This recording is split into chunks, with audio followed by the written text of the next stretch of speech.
বিসমিল্লাহির রহমানির রহিম। মহান স্বাধীনতার ঘোষক শহীদ রাষ্ট্রপতি জিয়াউর রহমানের গড়া দল বাংলাদেশ জাতীয়তাবাদী যুবদল। বাংলাদেশ জাতীয়তাবাদী যুবদল শহীদ রাষ্ট্রপতি জিয়াউর রহমান প্রতিষ্ঠিত করেছিলেন 1978 সালের 27শে অক্টোবর, এবং এই বাংলাদেশ জাতীয়তাবাদী যুবদল প্রতিষ্ঠার বিশেষ উদ্দেশ্য ছিল, যে উদ্দেশ্যটি ছিল সেটি হচ্ছে উনি চেয়েছিলেন বাংলাদেশের সকল তারুণ্যকে, যুবকদেরকে একসাথে করে ঐক্যবদ্ধ করে সৃজনশীল, উৎপাদনশীল এবং দেশকে ঐক্যবদ্ধভাবে এগিয়ে নিয়ে গিয়ে অর্থনৈতিকভাবে স্বাবলম্বী করবেন। মূল উদ্দেশ্য এটাই ছিল, কারণ উনি মনে প্রাণে বিশ্বাস করতেন একটি দেশের মূল ভিত্তি হচ্ছে তারুণ্য। তারুণ্য জেগে উঠলে সে দেশের অগ্রগতিকেও ঠেকাতে পারে না। তারই ধারাবাহিকতায় আজকে ক্যান্টনমেন্ট থানার অন্তর্গত 15 নং ওয়ার্ডের আওতাধীন দক্ষিণ মানিকদি ইউনিটের কর্মী সভার আয়োজন করা হয়েছে। আমরা যারা এখানে উপস্থিত হয়েছি এই দক্ষিণ মানিকদি ইউনিট কর্মী সভায়, আমি বলতে চাচ্ছিলাম যে আজকের এই কর্মী সভাটি শুধুমাত্র একটি আনুষ্ঠানিকতা নয়, কারণ আজকের এই কর্মী সভা থেকেই তৈরি হবে আগামী দিনের নেতৃত্ব। আজকের এই কর্মী সভা থেকেই আপনারা ইতিমধ্যে জানেন যে ক্যান্টনমেন্ট থানা যুবদলের জন্য একটি সার্চ কমিটি করা হয়েছে।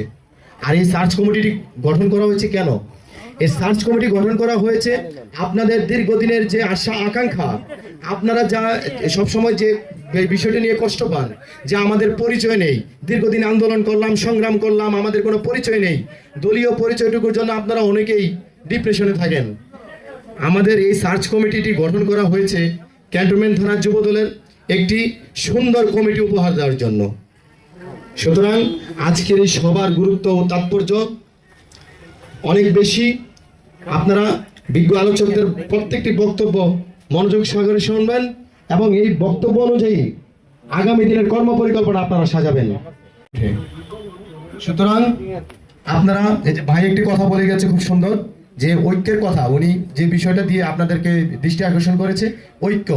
আপনার আমার মধ্যে মতভেদ থাকতে পারে, আপনার পাশের চেয়ারে যিনি বসে আছেন তার সাথে আপনার মতভেদ থাকতে পারে, কিন্তু এই মতভেদ রাজনীতিতে টেনে আনবেন না। যার যার জায়গায় পার্সোনালি যে সমস্যা থাকবে এটা পার্সোনালি রাখবেন, আর সকলে একে অপরের সাথে যোগাযোগ বজায় রাখবেন। আপনার শত্রুও যদি হয়ে থাকে সংগঠনের স্বার্থে তার সাথে বারবার যোগাযোগ করবেন, তার সহযোগিতা চাইবেন এবং সহযোগিতা করবেন, এই প্রত্যাশা ব্যক্ত করছি। আমরা বিজ্ঞ আলোচকবৃন্দের সামনে, তার আগে আমরা বিজ্ঞ আলোচকবৃন্দের সামনে একটু প্রতিজ্ঞাবদ্ধ হতে চাই। আমরা দক্ষিণ মানিকদি ইউনিটের পক্ষ থেকে তাদেরকে কিছু আশার বাণী শোনাতে চাই। সেটা হচ্ছে, প্রিয় নেতৃবৃন্দ, আপনারা জানেন আমাদের প্রধানমন্ত্রী জনাব তারেক রহমান ক্ষমতা গ্রহণের পরপরই তিনটি কথা বলেছেন। তিনটি কথা কি ছিল? সে তিনটি কথা ছিল যে মাদকের বিরুদ্ধে জিরো টলারেন্স, এবং সন্ত্রাসের বিরুদ্ধে জিরো টলারেন্স, এবং যেটা হচ্ছে গেমিং, জুয়া, অনলাইন জুয়া, যেটার কথা বলেছেন যে একদম জিরো টলারেন্স। এই তিনটি বিষয়ের উপরে আপনারা অবশ্যই গুরুত্ব দিয়ে রাখবেন এবং সেই নির্দেশনা অনুযায়ী চলবেন। যদি গেমিং এর সাথে জড়িত হন, কিংবা সন্ত্রাসের সাথে জড়িত হন, কিংবা মাদকের সাথে জড়িত হন, তো জীবন শেষ। তারেক রহমান দেখবেন আপনি কোন সংগঠন করেন, তারেক রহমান দেখবে না আপনি কোন দলের, আপনি কোন বংশের, কোনো কিছু দেখার সময় নাই। নির্দেশনা একদম বরাবর দেওয়া আছে। আপনি মাদকাসক্ত, আপনাকে রিকভারি সহ পাইছে, সর্বোচ্চ শাস্তি মৃত্যুদণ্ড। আপনি সন্ত্রাসের সাথে জড়িত হবেন, আপনার সাথে যদি কিছু পাওয়া যায় সে অনুযায়ী দেশের প্রচলিত আইনে আপনার বিচার হবে, কোনো মাপ নাই। আর গেমিং জুয়া, এইটা তো এখন আমাদের সমাজে একদম ছেয়ে গেছে, একদম শিরায় শিরায় উপশিরায় হয়ে গেছে এটা। আপনারা যারা একটু মজা নেওয়ার জন্য, অনেকেই জানি এই জুয়ার সাথে জড়িত নয়, কিন্তু একটু মজা নেওয়ার জন্য, খেলাটা দেখার জন্য মনের অজান্তেই জুয়ার সাথে জড়িত হয়ে গেছেন, ভাই ভুলেও সফটওয়্যারটা পর্যন্ত রাখেন না, কারণ এটা সর্বোচ্চ শাস্তি কিন্তু 7 বছর। একবার যদি কট খেয়া যান তো জীবন শেষ।